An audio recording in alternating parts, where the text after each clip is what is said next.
Hello. We are back.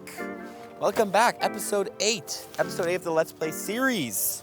Let me move this up a bit. Guys, welcome. If you are new to this type of video, this is the Let's Play series. It's honestly pretty much just a podcast where I go ahead and yap, talk about different subjects. Today on the subject is going to be Pokemon Go and my best memories, my best moments playing it. Now, the reason I'm talking about this today, and it's actually all because of one thing. First of all, let me just open up Pokemon Go. By the way, I always open up Pokemon Go during these videos, and it just kind of just stays open. Let me know what you think of that. Should I just maybe I shouldn't even have the game open because I get so focused in on yapping, I don't really even play. But I don't know, man, this background is so nice. Anyway, the reason we're talking about this today, the best memories I've made playing Pokemon Go. By the way, my ADHD brain actually cannot stop because I'm about to say something and I'm like, by the way, the view. By the way, imagine if, I literally have ADHD, I think. Oh, that was a Zara? Damn, I didn't know that could be Zara. Anyway, the reason we're talking about this today, the reason we're talking about the most positive moments that I've had, the best moments, is because I see a lot of comments. I see a lot of people always saying, let me fix this actually. I see a lot of people always saying, Pokédaxi. It's actually not just me. I said, Pokédaxi, you're always so negative. Pokédaxi, I'm kind of getting done with you and all the negativity you spout in every video. Or insert Mystic 7. Mystic 7's always negative all the time. He's always this all the time. I don't know, Trainer Club. You could throw in any YouTuber, you could throw in any content creator, you can throw in any Twitter user, you could throw in the whole Pokemon Go community base. And there's a lot of people that always say, hey, why is everyone so mad? If everybody's sad, if everybody's mad about this game, why do they even play it? Why do they even invest their time into it? And I want to make this very clear. Having negative emotions, having negative thoughts about a thing, just feeling down about something is completely natural and completely understandable. It's just part of life. There's always going to be things, you're never going to like something for 100%. I'm never going to say Pokemon Go is a perfect game. Everything in it I like, and that means I need to play Pokemon Go, or that means I can play Pokemon Go. But then, if you have that attitude, then theoretically, your attitude should be, if you dislike one thing, a single thing about Pokemon Go, oh no, it's not for you, you should quit, you should never play it. No, because nothing in life is perfect, and it is completely reasonable. So I want to make sure people know that. If people have criticism, if people are giving feedback or saying this is a bad change from Niantic, and even if this is consistently happening, doesn't mean necessarily that they should completely stop playing the game. Doesn't mean that they are wasting their time on Pokemon Go. Just means that they have negative feedback, and there is nothing wrong with negative emotions. There is nothing wrong with being dissatisfied with something, but still enjoying the good parts and the parts you enjoy of it, if that makes sense. You know, I think there was a comment, we're going to get to it later in this video. Someone made a good point about people are always complaining about players with disabilities or something like that. What was even the comment? We'll get to it later. But anyway, just want to make that clear. Today, the video is going to be more positive. I know a lot of people enjoy me, giving my criticism and my feedback, and most of the episodes have been that. So today, we're going to switch it up to a little more positive, reminisce on some fun stories I have for you guys about times I've played Pokemon Go. You're going to enjoy these. But I just want to make that clear.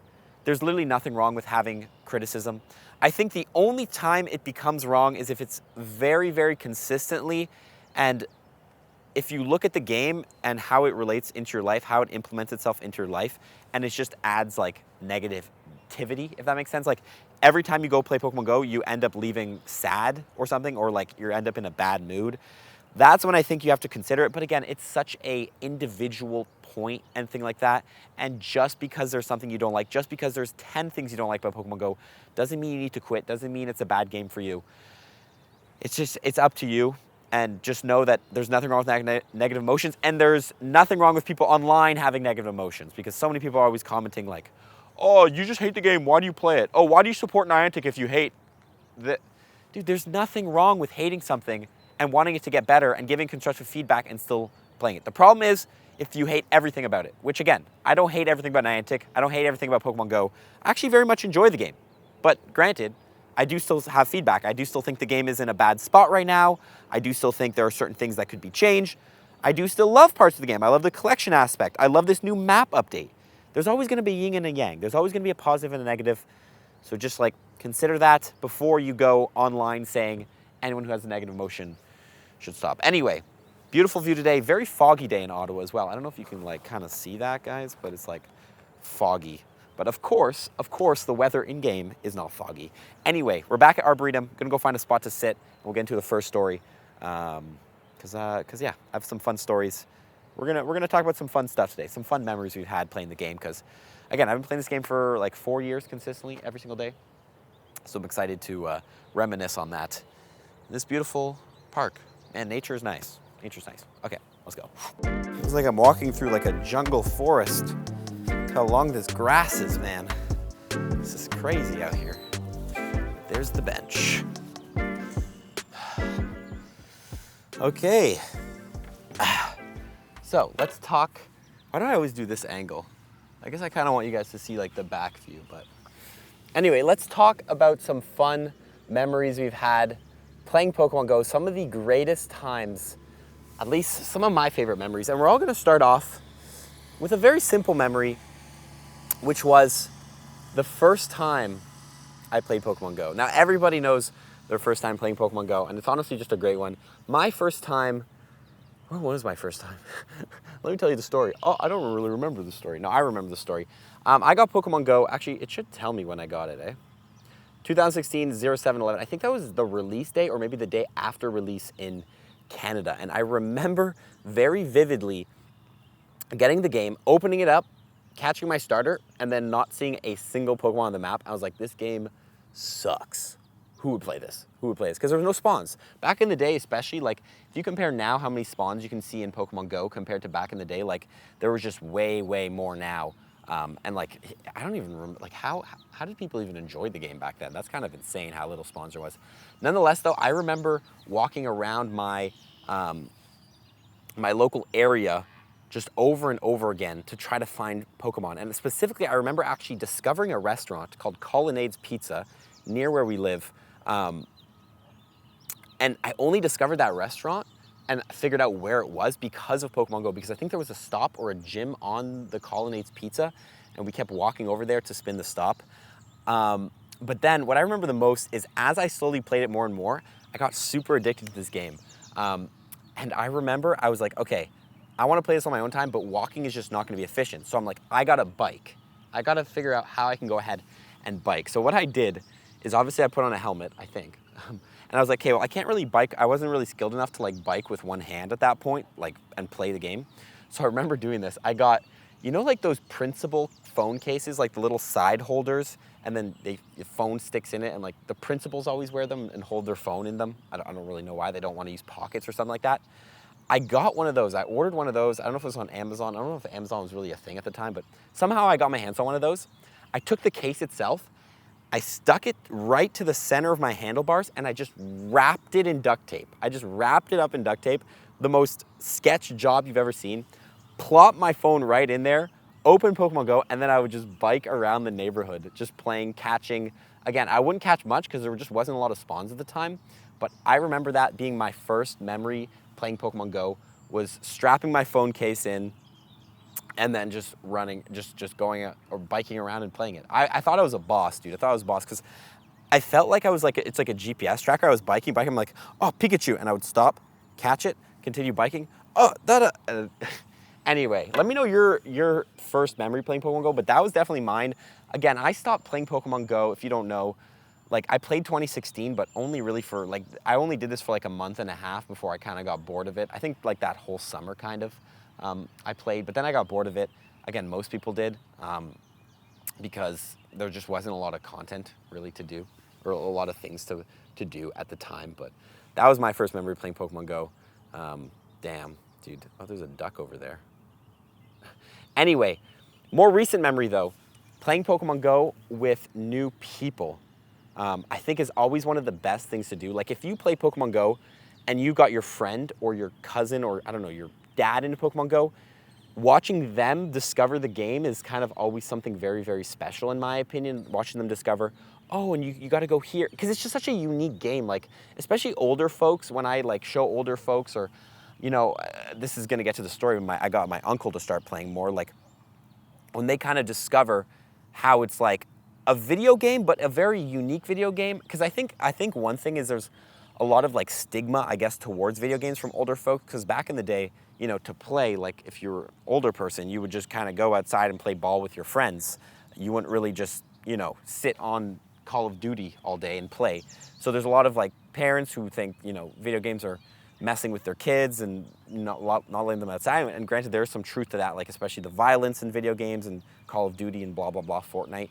But it's always interesting to see how parents really push their kids to play Pokemon Go, because it can be such a healthy video game to play. Like compared to some of the games we have nowadays, like if your kid's playing Pokemon Go, that means they're getting outside, that means they're getting fresh air, that means they're getting their footsteps in, and they're gonna live a healthier lifestyle. So it's always interesting to see that. And it happened with my uncle. I remember, it's always like the most, I find like the best stories in life are always the most unexpected moments, I guess. But I got my uncle to start playing it.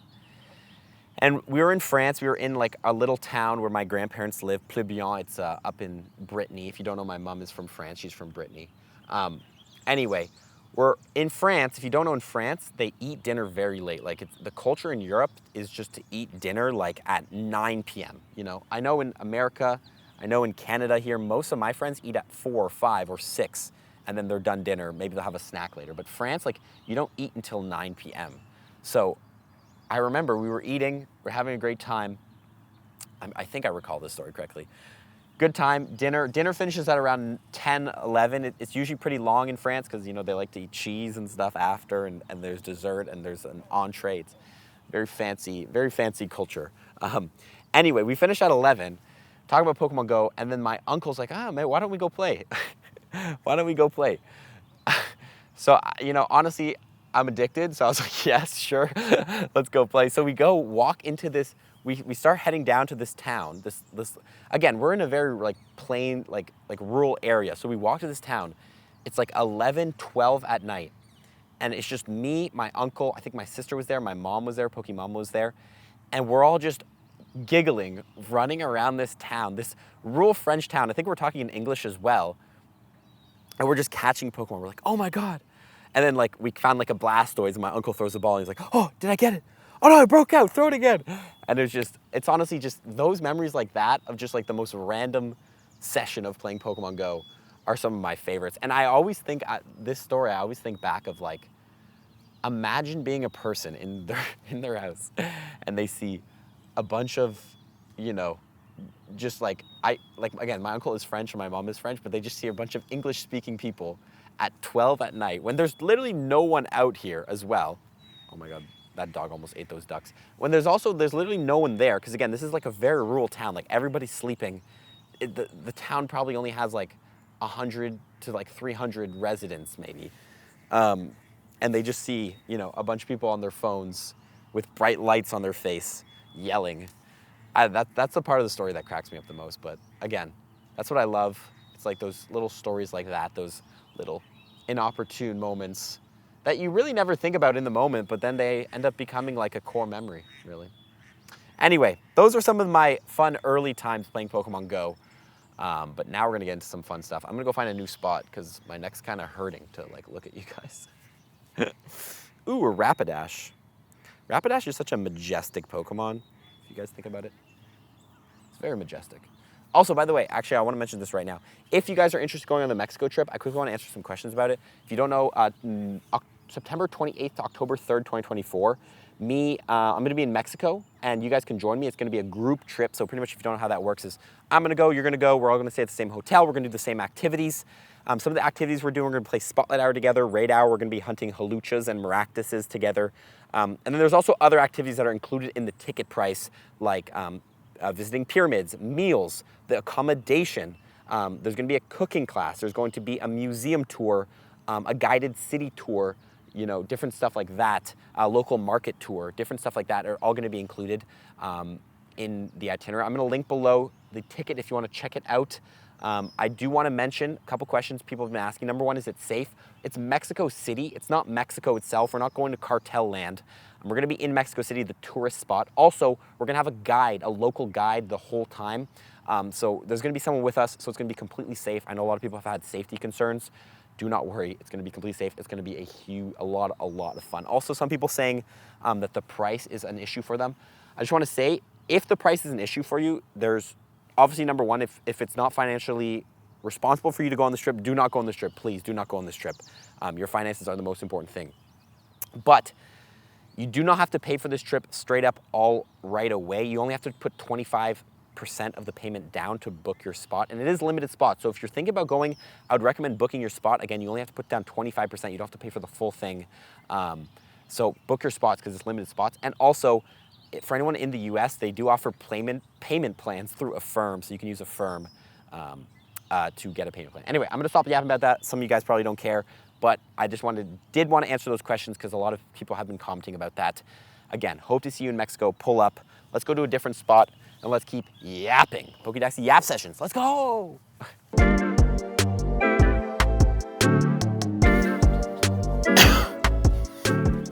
Okay, look. We cannot talk about Pokemon Go without talking about one of the greatest, I guess, moments. What time is it? It's already 9:30, damn. One of the greatest moments of my career, which has to be getting my shundo Sableye. We literally cannot talk about it. Let me tell you the story of how I started to love Sableye, really. So I think it's actually kind of like a little bit of a blur of a story, but dude, let me just check if this is recording. Dude, I actually have ADHD. It's actually kind of insane. Yes, we are recording. Okay, so Sableye. Started Pokemon Go 2020. Didn't have a favorite Pokemon. My favorite Pokemon, oh, there's a dog, was actually, that dog is soaked, was actually Turtwig for a while because it was my first ever starter Pokemon. And I think naturally everybody's first starter is going to be their favorite because, you know, the nostalgia in it. But I never really kind of had an idea of like, hey, what's my favorite? Like, what Pokemon do I like?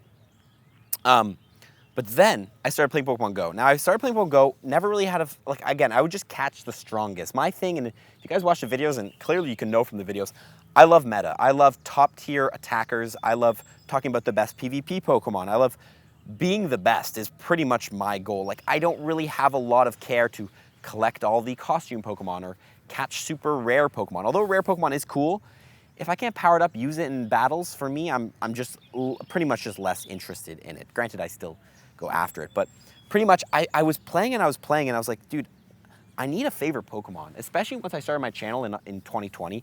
I was like, you know what? I need to choose a favorite Pokemon.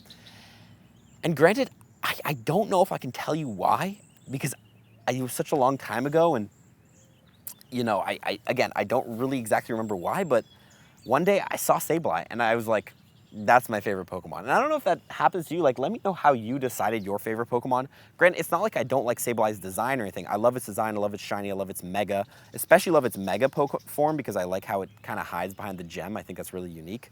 But like, again, I just saw it one day. I was like, I need a favorite Pokemon. I need to choose a Pokemon that I like its design and it wants to be my favorite. And I never had any intention of it becoming like a mascot on the channel, or like I never really wanted to have a Pokemon mascot. I know a couple different people have that, like you know, some people are like their channel's named after a Pokemon or something. Like, again, I never had that intention, and that's not really what my channel is anyway. Like, if you think of Pokédaxy, you don't necessarily think of Sableye unless you're kind of like a more hardcore fan, I guess.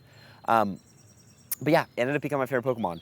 And then I learned about shundos. Well, actually, I probably knew about shundos, but once you get a favorite Pokemon, you obviously naturally just get the goal of, hey, I want to get the best possible version of this Pokemon, which of course we actually do have. We can bring him out. Actually, by the way, shout out to Poseidon for finally trading me the Litwick Hat Sableye Shiny.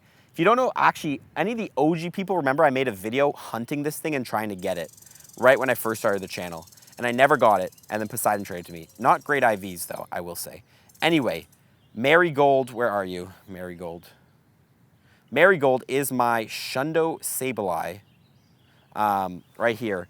And let me tell you the story of how I got it. So I pretty much decided, I was like, you know what? I need to get a Shundo of Sableye. I need to get this Shundo. The best way, obviously, to get Shundos, lucky trades. If you don't know lucky trades, if you trade a shiny, it's already guaranteed to be shiny, but the odds of a lucky trade becoming a hundo is 1 in 64.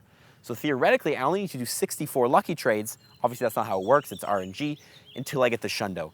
And that became my goal. That became my goal. Every time I would do a lucky trade, I would be like, hey, do you have a Sableye? Do you have a shiny Sableye? Do you have a shiny Sableye?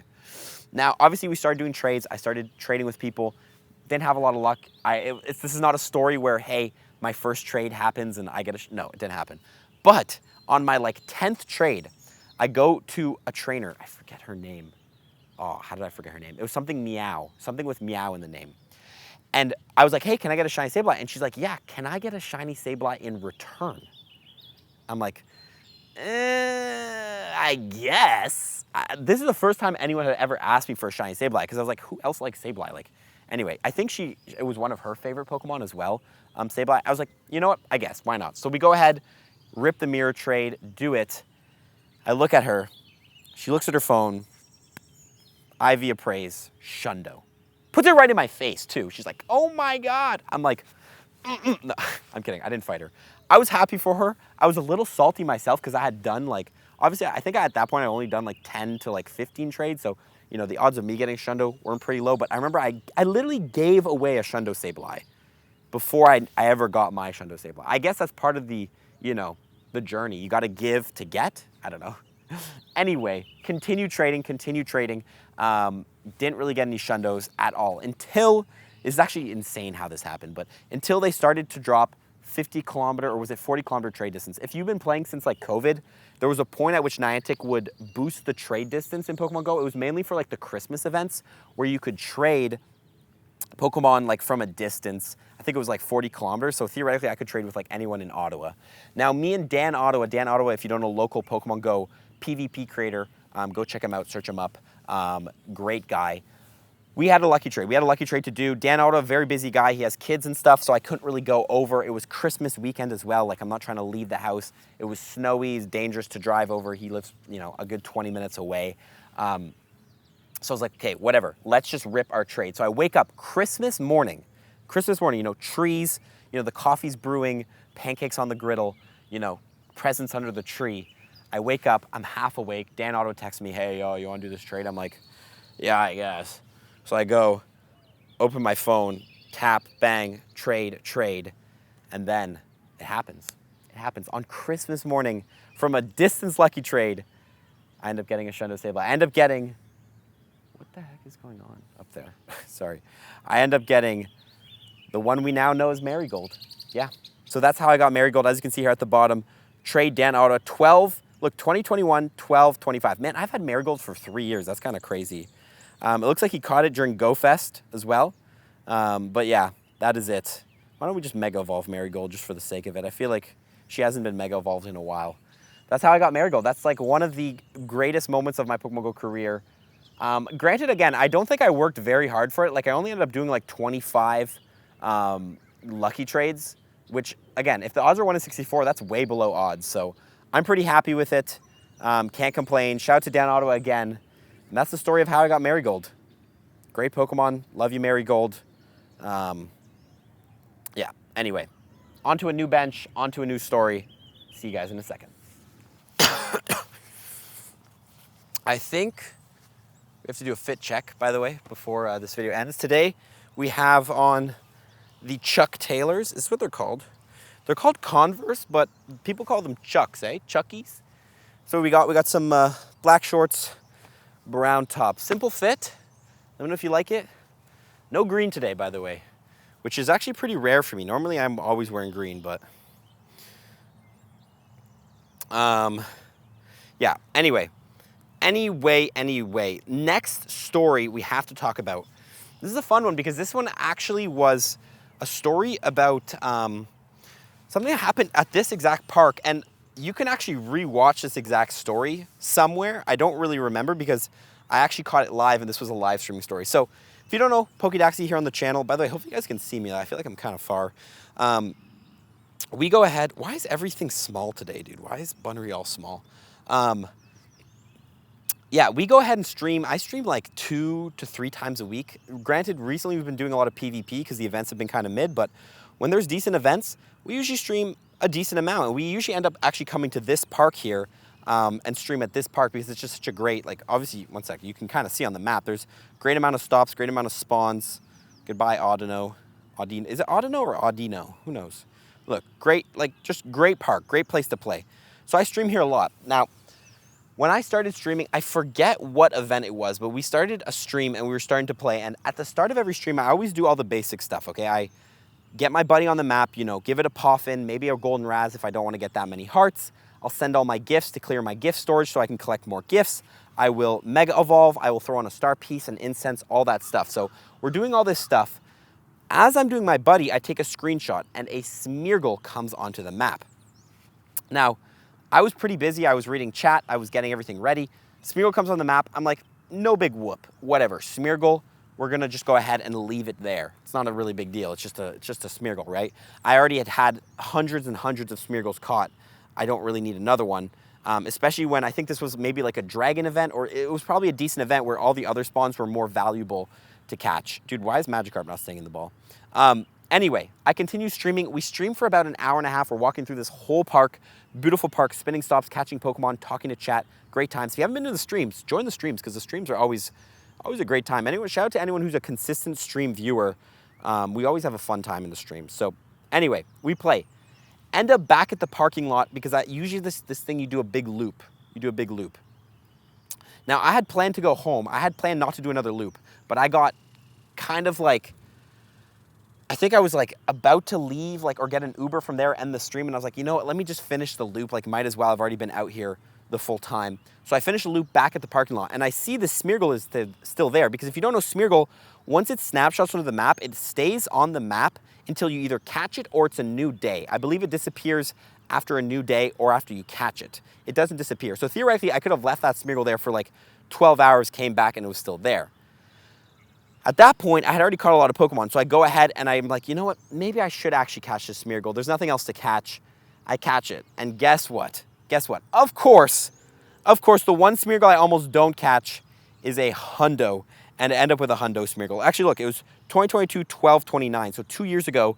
If you can find this exact stream date, you can watch all of this exactly happen. And we actually have enough XLs to max this out. Should we max this? We should max this. Should we max this? Let's max it out. We're going to max out a Smeargle right now on the Let's Go series. First Smeargle we've ever maxed. Bang. And yeah, this is the hundo Smeargle. I just thought it was a funny story because the fact that I literally just ignored it. I was like, you know, I don't really need a Smeargle. I can just go ahead and leave it. It's not going to be that important. And then I came back and it was still there and I caught it and it was a hundo. Imagine I never caught that. It's actually always a funny thing to think about. How many hundos have you walked by? How many times have you been one raid away from a hundo? You know, I always think about that. And at the end of the day, you can't really know. Same thing, if you use an auto catcher, how many shinies have you lost on your auto catcher? At the end of the day, I think it's better to not know this information because it would be pretty sad, but it's always something interesting to think about.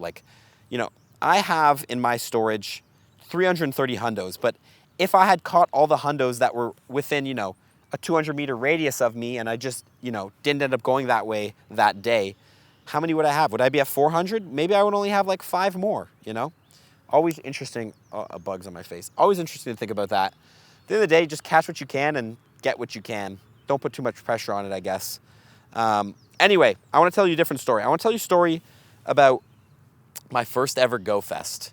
Now, this story is kind of broken up into 2 parts because we have obviously the first ever global Go Fest and the first ever actual Go Fest. Now, the first ever global Go Fest I ever played was arguably the best global Go Fest we've ever had. It was in 2020, the first time they did global Go Fest, because if you don't know, before, global Go Fest was not a thing. It only became a thing because of the pandemic and because the fact that there wasn't, you know, Niantic couldn't do in-person events. They couldn't have these insane groups of people pull up at, you know, New York and all have a great time because obviously safety and stuff like that. And legally, I don't even think they were allowed to do that because of the COVID rulings. So Niantic decided to do global Go Fest. And I remember, I think a lot of people will see my channel has a lot of inspiration from The Trainer Club because I think a lot of my early days playing Pokemon Go, I was watching The Trainer Club. Because again, I'm about the meta. I'm about the top, you know, the strategies, the top Pokemon, the top, you know, I don't know, strategies. That's my thing. And it was all because I kind of watched a lot of The Trainer Club. And it was mainly because I watched a lot of The Trainer Club getting ready for Go Fest. I remember vividly, you know, month before Global Go Fest, watching every video. It wasn't just the Trainer Club, it was also every single other YouTuber, but I think the Trainer Club taught you the most because he has a very, you know, again, I think he has a very similar mentality to me, in which, like, how do you be the best? What are the best things to do? What are the best ways to maximize and just get the most out of this, you know, 6-hour, 8-hour event? So I watched a lot of the Trainer Club. I remember I prepped so much. I literally bought a new hat for it. I think I bought a new water bottle. I got sunscreen. I got a new phone before GoFest as well. I got so much ready. I cleared all my storage. I probably bought a bunch of extra storage. And I remember just prepping so hard for GoFest. And I had an amazing time. It was a 2-day event. I was still sick. I was still, like, if you guys don't know, I feel like, I don't know if I've talked about this, but if you guys don't know, I did undergo cancer, a chemo treatment in 2020. So this was kind of 2020, was it 2020? Yeah, it was 2020. I think I was still actually undergoing chemotherapy when GoFest happened. So I was still a little bit unhealthy, but I really prepped. I really pushed hard. I wonder if I can actually, can you search like GoFest? You probably can't, eh? Can I search like 2020? How do you search? You'd have to do like age, you know, 100, 1,000 or something. To 2,000, I guess. I don't know. I don't know if I'm going to be able to find any of these Pokemon I caught, but I remember I had an amazing time at GoFest. Oh, was it this GoFest with the Victini? It might have been this one, actually. I had an amazing time at GoFest, and I prepped it, and I think everyone's always going to remember their first Global GoFest, their first great event, whether that's a Global GoFest or a tour event. I think it always creates a special memory, and obviously you guys can't really relate to it. Like, as much as I say, oh, it was amazing, and I prepped for it, and I had such a great time, you guys will never really be able to relate to it, just like I won't be able to relate to your first GoFest experience, because it's personal and it's an amazing memory for you. And it's kind of one of those things you have to be there for. But what you didn't have to be there for is is the first in-person GoFest. And I think this is to another level. I think Global GoFests are insane and amazing and super fun. But your first in-person GoFest, for anyone who's been to them, is just a completely different ballpark. And I think it was especially special for me just because of the fact that I did not expect to get the love from you guys that I got at that GoFest. So the first GoFest I ever went to was actually last year, 2023, London GoFest. Pulled up to London, hung out with my boy Casual Coops. If you don't know Casual Coops, one of like my greatest friends I've made through playing Pokemon Go. And yeah, we got to GoFest, amazing. So I pull up with my camera. I'm like, I'm in London. Most of my fan base is in the States. This is gonna be a walk in the park. I can shoot my content. It's gonna be so much fun.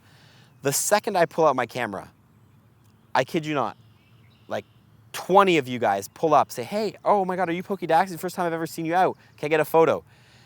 It was honestly such a humbling, amazing moment. And it's one of those moments, and I think as a creator, like, I think people don't understand how lonely of a job it can be, because a lot of my time, like I'm literally just sitting on a park bench right now talking to a camera.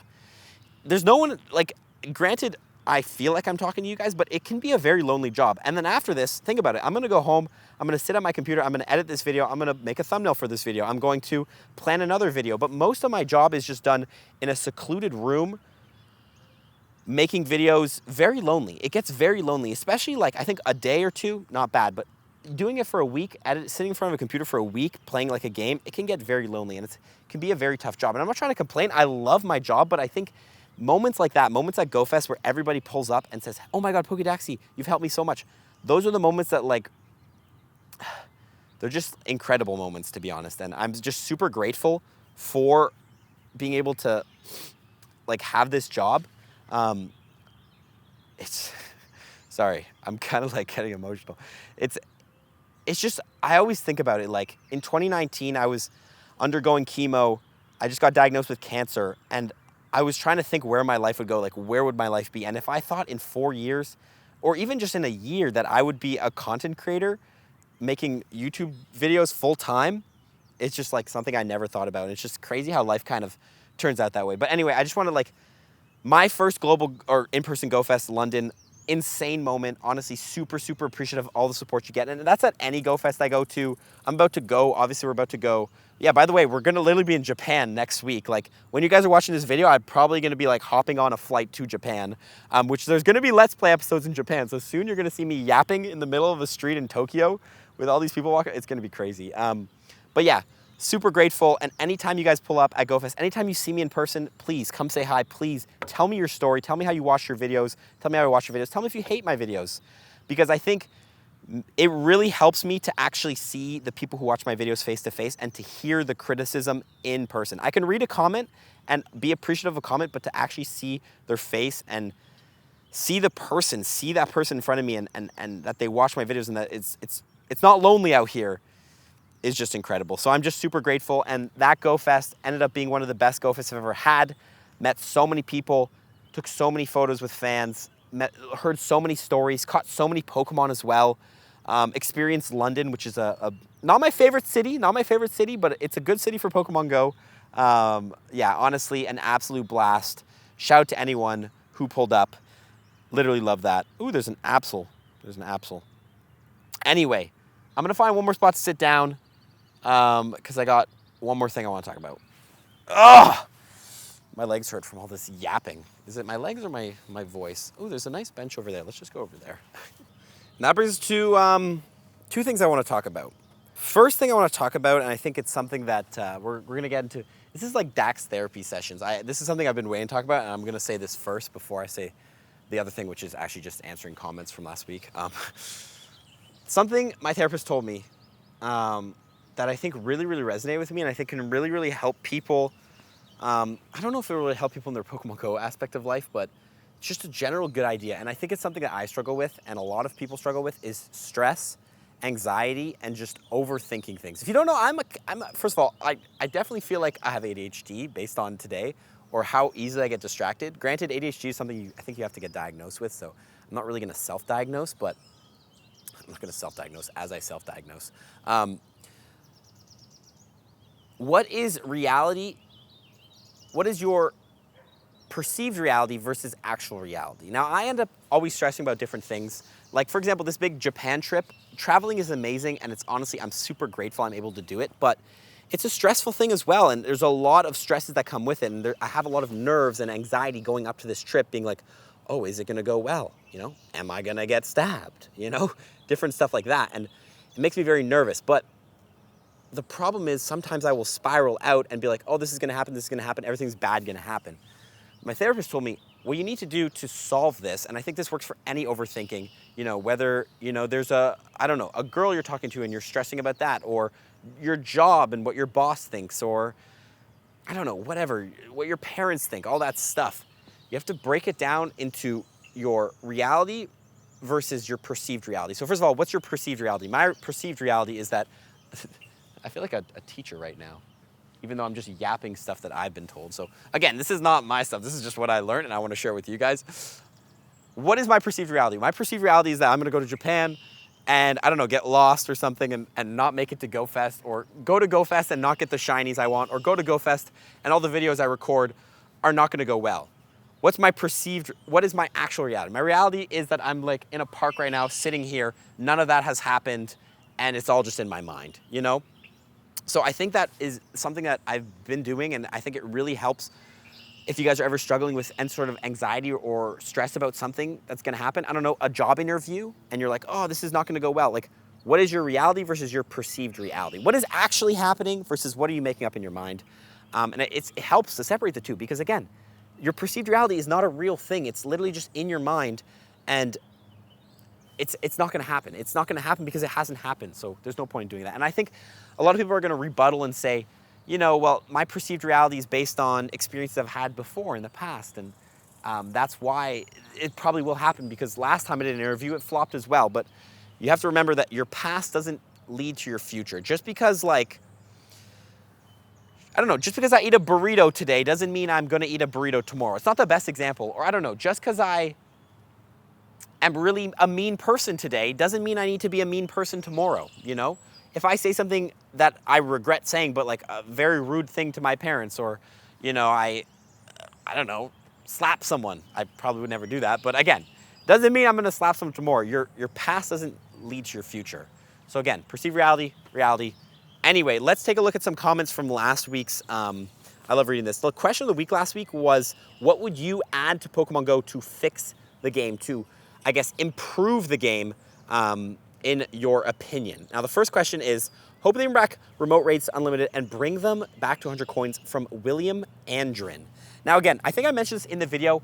I fully agree the coin price is ridiculous. I don't really agree. Like, I don't know if we need unlimited remote raids because again, not everybody does unlimited remote raids, and I think doing unlimited remote raids a day is actually can be an unhealthy-ish thing because again, like, it's complicated because again, it's so political in which like, who do you make the game for? Do you make it for the rules? Do you make it for the, you know, people in cities? But I think at the end of the day, there still is a line you need to make, and I think like 25 remotes a day would be great.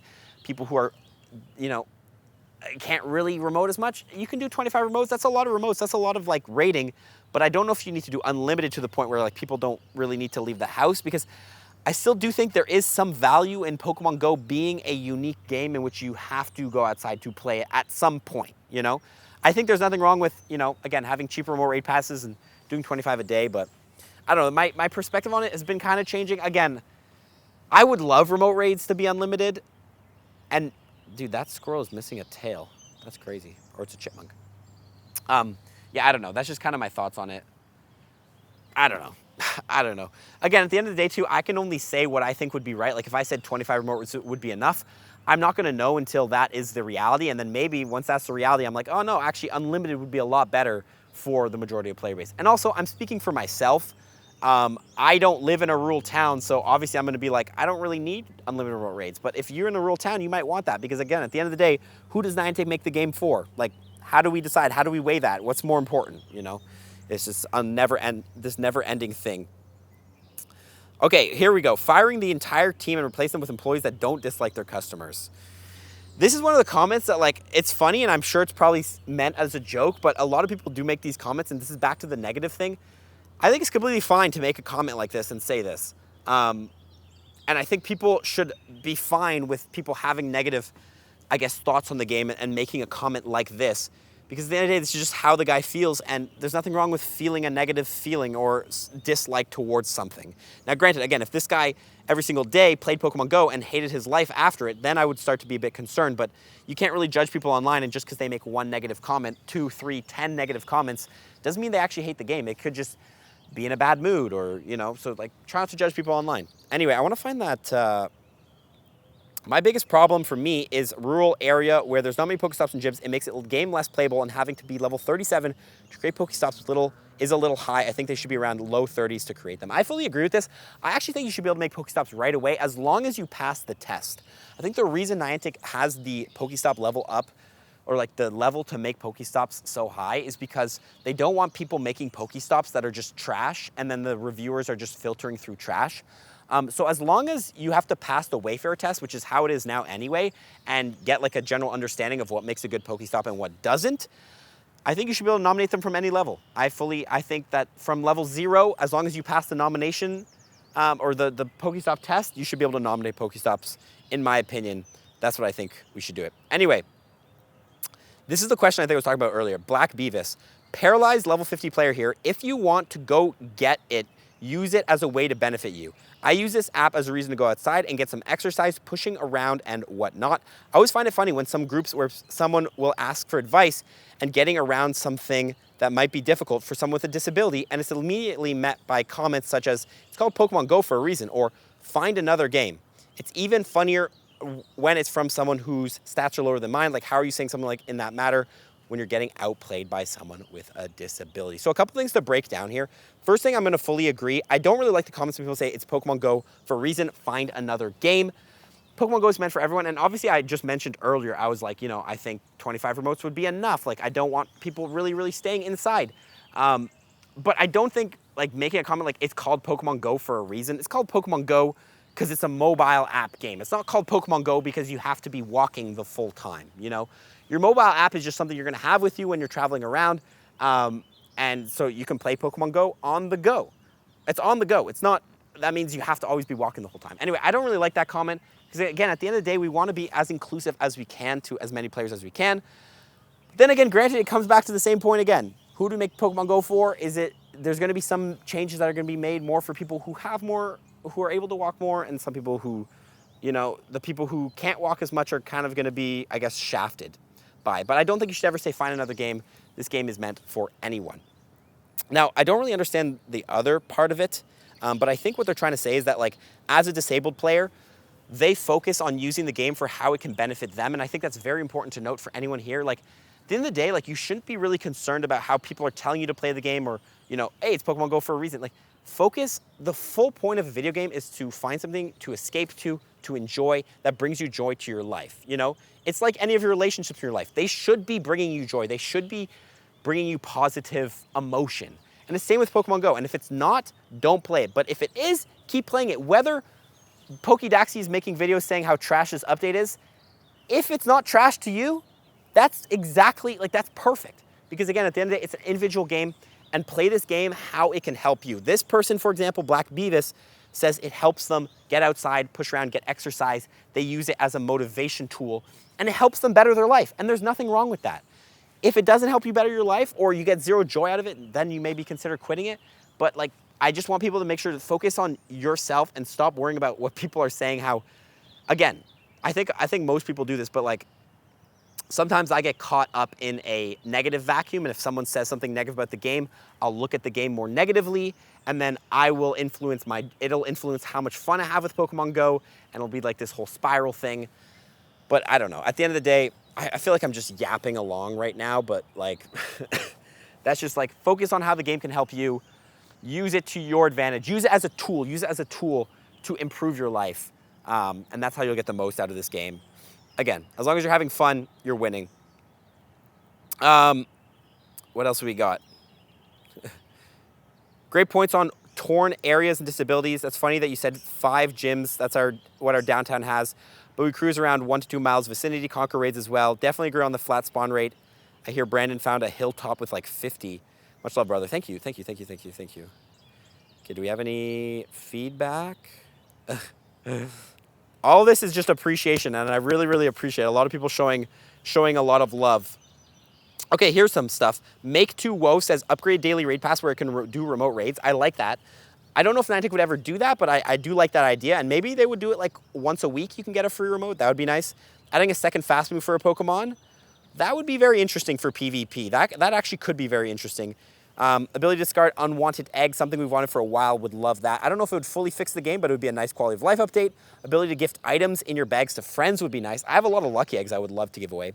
Ability to replace the footprint tracking so we won't be dependent on Pokestops. Ooh, that is a great point. Yeah, the footprints tracking like this is probably the most underused feature. This right here, I never use this. Maybe if there's like a new Pokemon, like a Wiglet on the nearby, I'll use it, but like this could really use an update. And also it's really like, yeah, I would love for that to get an update and get improved. Fix the avatars, obviously make avatar jackets and shirts 2 different selections. Ooh, interesting. And communicate with the players. Obviously communication has been a thing Niantic has solemnly known not to do. And I think the reason Niantic doesn't really communicate that much is it's just out of a corporate idea that communicating, the second Niantic says something, it's set in stone and we have power against them. But what's the saying, like silence, if there's something like if being silent is a choice as well. And Niantic's making the choice to be silent because if they say something or spit their opinion or say how something is, then they're kind of like held reliable at it because it's online now, it's on Twitter, and like, you know, if they say, hey, this avatar update sucked, we're gonna work on fixing it, now they're kind of like people are expecting them to fix it, and if people don't like how they fixed it, then they're like, well, you said you were gonna fix it, but you didn't fix it, in my opinion, and then like they're kind of held reliable. So I think that's why big corporate companies don't really like to communicate. Again, granted, I would love for them to communicate. Will it ever happen? Who knows? Again, reality, perceived reality. The reality is they don't communicate. I'm not going to create this perceived reality and have these expectations that tomorrow Niantic is going to start dropping a tweet every 5 minutes about every Pokemon issue. Probably won't happen. But maybe it does. Maybe it won't. Who knows? Who knows? Having waited long distance with other players or a way to boost IVs of Pokemon would be immensely beneficial. People like me don't have friends who play the game anymore. It's hard for us to hit the raid successfully and get the medal in Pokemon. Currently, myself don't have any. Great, love those changes. Don't know if we'll ever get distance trades. We'll love to see that come back. We talked about it earlier. And boosting IVs is something I've wanted to see for a while. I see this comment though a lot as well. People don't have friends to play the game with anymore. Granted, I think, like, I don't like to be harsh, but I think it is a little bit of an excuse. if you don't have people to play with, like if your old friend group stopped playing, it's kind of like you got to find another friend group. And I want to say this with like humbleness and understanding, because at the end of the day, I understand, like if you live in a rural town where there's 10 people that play and all 10 people quit, then obviously you're alone. But I think people can always, there's always groups online to find people to play with, to find people that you can invite to. Granted, locally it might be a little harder because again, every town is different and how many people are playing, but I think always try to make an effort if there's no one really playing with you, instead of just being like, I have no one to play with, that's it, I can't play this game anymore. Like try to find new people to play with, whether that be online, find some like an online community. You can join the Pokédexy Discord. We have a great community there and you can make plenty of friends there, or like try to find new local friends. My friend group of people I've played Pokemon Go with has changed throughout the year. I've never really played, well, there's a couple people I've played with consistently, but I'm always finding new players that I'm playing with. We're always playing with new groups. And granted, again, I'm a YouTuber, so it's a little bit different, but make that effort. Try to find those friends. I think just like throwing in the towel sometimes and saying, I'm in a rural area, there's no Pokestops, there's no friends, there's nothing, like it can be you kind of gotta make a little bit of effort. And if you don't want to make that effort, don't make the effort, because at the end of the day, you're supposed to be having fun. Anyway, guys, that is episode 8.